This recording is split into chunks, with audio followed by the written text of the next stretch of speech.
በለውጡ ማግስት ወደ ትግራይ አቀንተው ነበር እና አንድ ጽሁፍ አቅርበው ነበር።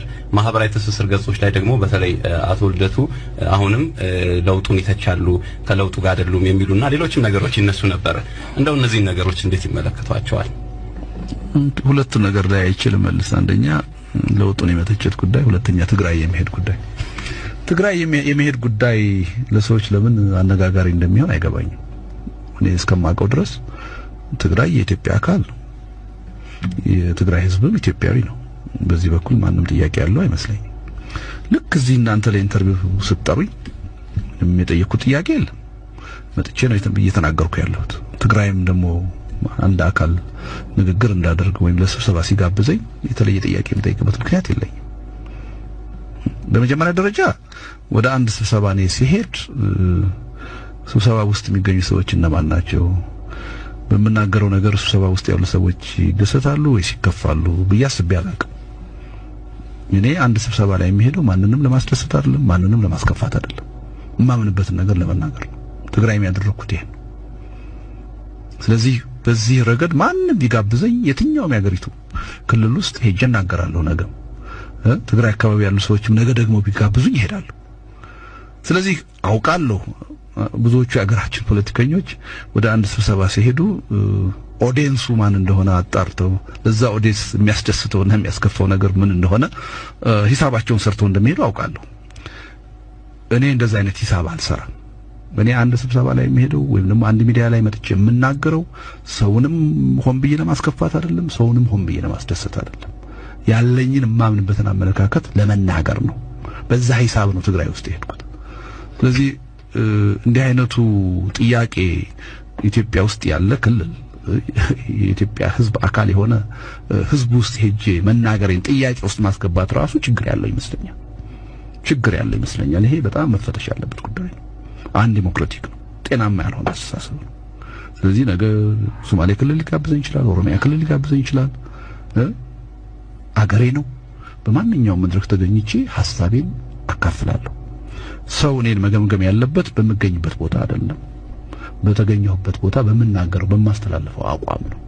አቋሜ ችግር ያለበት ከሆነ ያን አቋሜን በደንብ አድርጎ መተቸት ይቻላል። በዛ ባስተላለፍኩት መልእክት የተሳሳትኩት ነገር ካለ ልታረም እችላለሁ። ኦኬ። አቋሜን ጭራሽ የተናገርኩትን ነገር ሳያዳምጡ ለምን ትግራይ ሄደ ብሎ መተቸት ይሄ የኔ ችግር አይደለም። እንዲህ ብለው ትችት የሚያቀርቡ ሰዎች ችግር ነው ይሄ። ከዚህ አይነት በጣም ጠባብ አስተሳሰብ መውጣት አለባቸው።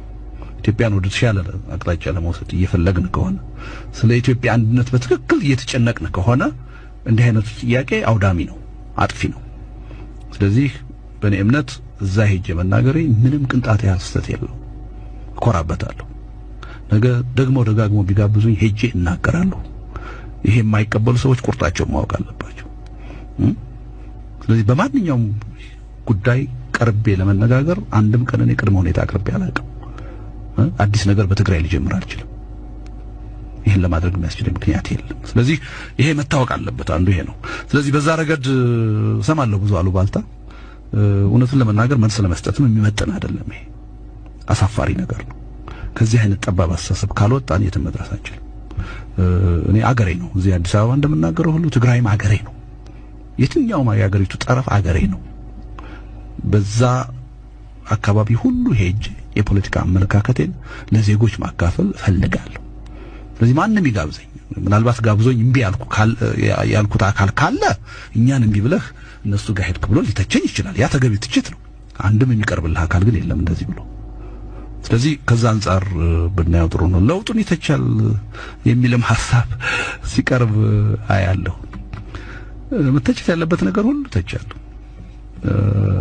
በጣም የሚያሳዝነው ግን የወቅቱን ለውጥ ልደቱ ይተቻል ብለው የሚተቹ ሰዎች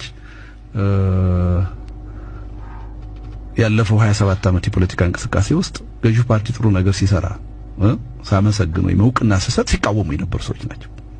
የሚያሳዝን ልክ በጭፍን ያን ስርዓት እንድቃወም የሚፈልጉ የነበሩ ሰዎች ዛሬ ደግሞ በጭፍን ይሄን የለውጥ ኃይል እንድደግፍ ይፈልጋሉ። ይሄ እኔ ችግር አይደለም፣ የነሱ ችግር ነው። እኔ እንድደግፍም የሚያረጋኝ እንድቃወምም የሚያረጋኝ መርህ ነው። ስለዚህ በዚህ የለውጥ ሂደት ውስጥ እየተሰሩ ያሉ ስህተቶች ካሉ እተቻለሁ። ደግሞ አሉ ብዬ ስለማመን አሁንም እየተቸው ነው። በጎ ነገሮችን ደግሞ አደንቃለሁ። ይሄንም እያደረኩ ነው። ይሄን ማወቅ አለበት። ለሀገሪቱ የፖለቲካ ሂደት የሚበጀው በጭፍን መቃወምና መደገፍ አይደለም። በጭፍን መቃወምና መደገፍ አሁን ለገባንበት ፖለቲካ ነው ያበቃን። ስለዚህ በምክንያት መደገፍ አለብን፣ በምክንያት መቃወም አለብን። ይሄን ነው እያደረኩ ያለሁት።